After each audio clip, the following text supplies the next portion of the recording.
할렐루야, 주님의 이름으로 문안드립니다. 오늘 요한계시록의 말씀을 통하여 함께 은혜 나누기를 원합니다.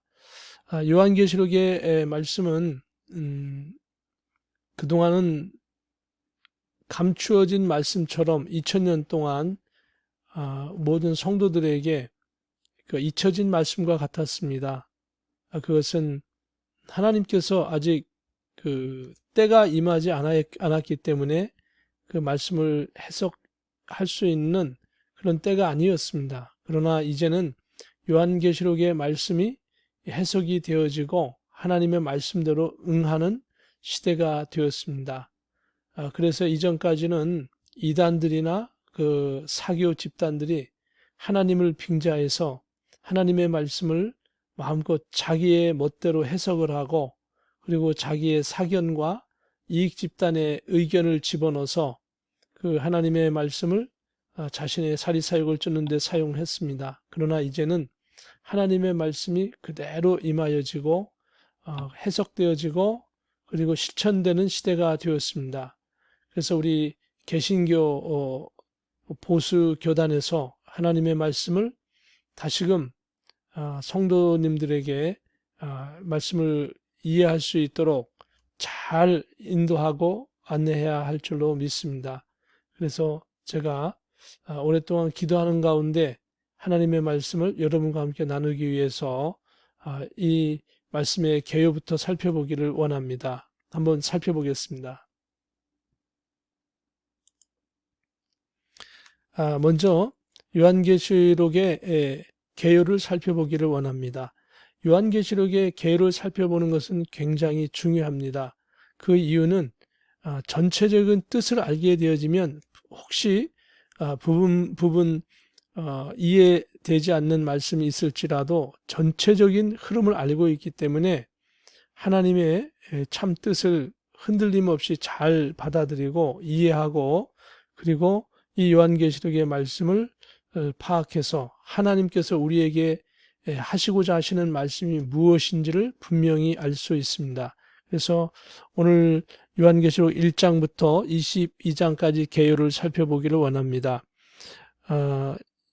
요한계시록 1장은 1장 3절에 보면 이 예언의 말씀을 읽는 자와 듣는 자와 그 가운데 기록한 것을 지키는 자는 복이 있나니 때가 가까움이라.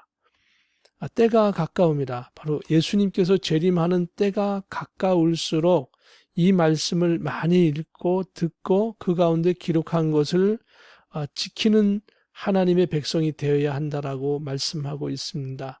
그러니까 주님의 때가 가까울수록 재림의 때가 가까울수록 이 말씀을 부지런히 읽어야만 우리가 이단 사설에 미혹되지 않고 원수 마귀의 괴계에 넘어가지 않게 되어지는 것입니다. 이 말씀을 부지런히 저희들이 읽고 듣고 그리고 이 말씀을 지키는 복 있는 자가 되기를 예수님의 이름으로 축복합니다.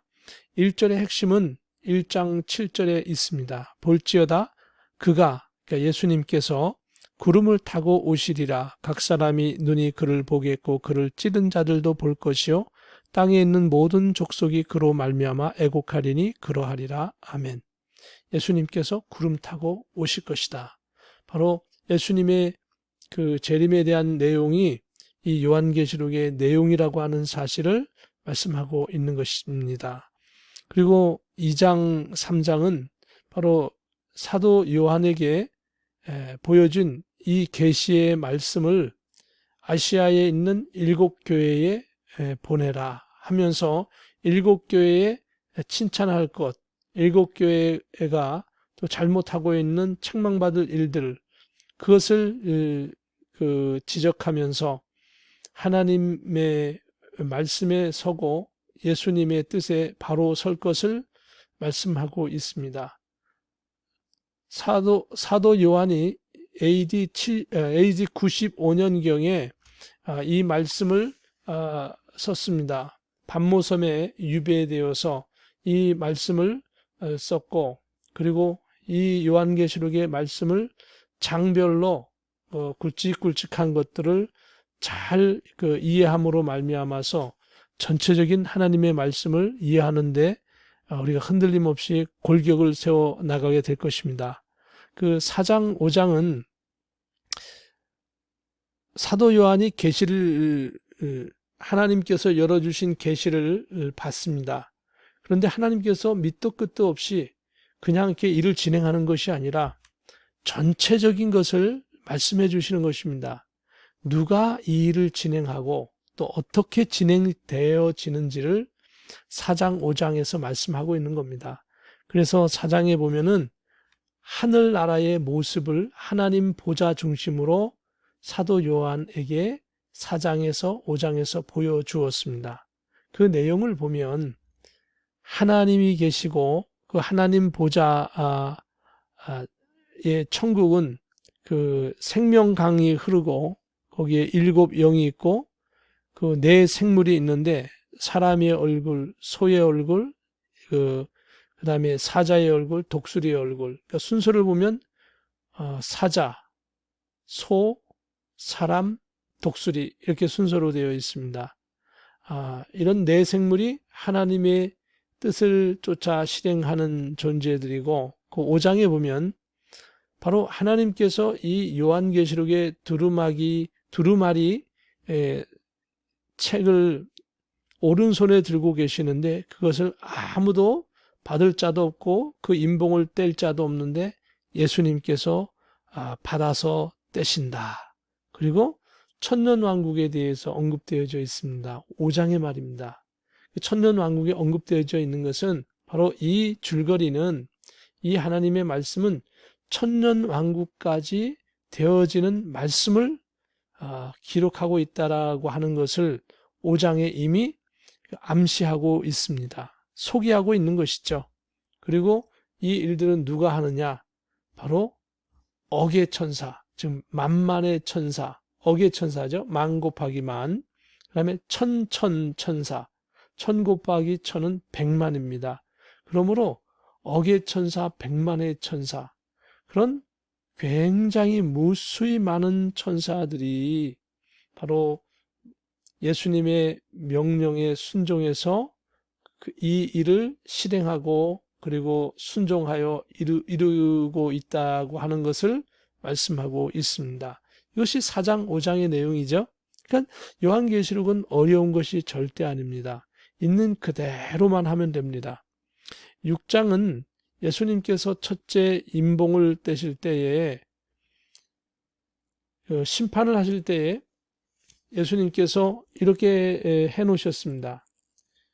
임봉심판, 나팔심판, 대접심판. 그래서 임봉심판 7개, 나팔심판 7개, 대접심판 7개. 그래서 임봉심판 7번째 임봉이 띄어지면서 자연스럽게 나팔심판으로 넘어가고 7 나팔심판 마지막 나팔을 불면서 대접심판으로 넘어가고 이렇게 구성되어져 있습니다. 굉장히 성경대로만 하면 쉽고 그리고 이해하기 좋습니다. 그래서 6장은 첫째 인에서 6째 임봉 심판까지 기록되어져 있고요. 7장에는 인침받은 14만 4천 유대 12지파에 대해서 나와 있습니다. 8장은 7번째 임봉심판에 대해서 나오고 있고 금향로와 성도의 기도 그리고 독수리가 날아가면서 화로다 하는 내용이 8장입니다. 9장에는 5번째 나팔심판 그 다음에 첫 번째 화 그리고 중요한 것은 지구 인구의 3분의 1이 죽게 되어지는데 년, 월, 시 같은 날 같은 시간에 죽는데 그 원인이 불과 유황과 연기 뭐 이런 내용이 9장에 담겨져 있습니다. 그리고 10장에는 힘센 천사와 두루마리에 대해서 그 11장에는 성전 바깥마당 성전 바깥마당은 성도들이 신앙생활하고 있는 터전과 같은 곳이죠. 그것이 이방인에게 점령당해서 신앙의 제재를 받게 되어지고, 이때에 성도들을 돕고 하나님의 말씀을 증가하는 특별한 그 두 능력자, 두 증인, 두 감람나무가 나타나서 3년 6개월 동안 성도와 교회를 돕고 보호하면서 하나님의 뜻을 순종하고 행하다가 순교하게 되어집니다. 이게 중요한 것이죠. 이것이 바로 대환란 전 3년 6개월이 되어지는 것이고요. 이후에 12장에는 성경의 전체적인 내용에 대해서 잠깐 언급합니다. 그래서 여자가 낳은 아들과 용이 성도들을 핍박하는 그런 모습이 12장에 나오고요. 13장에는 바다 짐승과 땅의 짐승이 나와서 42개월 짐승의 권세를 가지고 666 표를 받도록 강제로 진행하게 되어집니다. 받지 않는 사람은 체포되거나 구금되거나 죽임까지 당하게 되어집니다. 그리고 14장에는 7장에서 인침받은 14만 4천 명의 유대 지파가 하늘로 올라가게 되어지고, 그리고 일반 성도들도 이어서 유대인이 아닌 다른 성도들도 마지막 추수 수확과 함께 하늘로 올라가게 되어집니다. 예수님께서 재림에서 올라가는 것이 아니고요. 하나님의 특별한 말세지말의 능력으로 그렇게 하시는 것입니다. 이것을 설명할 길이 없습니다. 그러나 그러한 사실이 있다라고 하는 것을 우리가 아는 것이 중요합니다. 그다음에 15장에는 짐승의 표를 받지 않고 짐승의 수를 이긴 자가 어린 양의 노래를 하는 장면이 15장에 나오고요. 16장에는 진노의 7 대접 심판이 16장에 나옵니다. 그리고 17장부터는 큰 음녀 심판의 예언이 나와 있고, 짐승에 대한 설명이 17장에 나오는데 이것은 13장과 연결이 되어져 있습니다. 그 18장에는 바벨론의 그 우상을 섬기고 하나님을 배도했던 그러한 그 본부와 같은 바벨론의 완전한 패망이 이루어지고, 19장에는 영광스러운 어린 양의 혼인잔치, 예수님과 성도들이 잔치를 한다는 것은 예수님께서 오셨다는 것이죠. 19장에는 예수님께서 재림하셨다라고 하는 내용이 써 있지 않습니다. 놀랍게도. 그럼에도 불구하고 혼인잔치이기 때문에 예수님이 오셨다는 것을 지혜로운 성도들은 깨달을 수 있는 것이죠. 그 혼인잔치가 끝나고 예수님은 백마를 타시고 성도들과 함께 마지막 그 원수무리를 다 결박해서 심판하십니다. 그리고 20장에는 그 유명한 천년 왕국이 펼쳐집니다.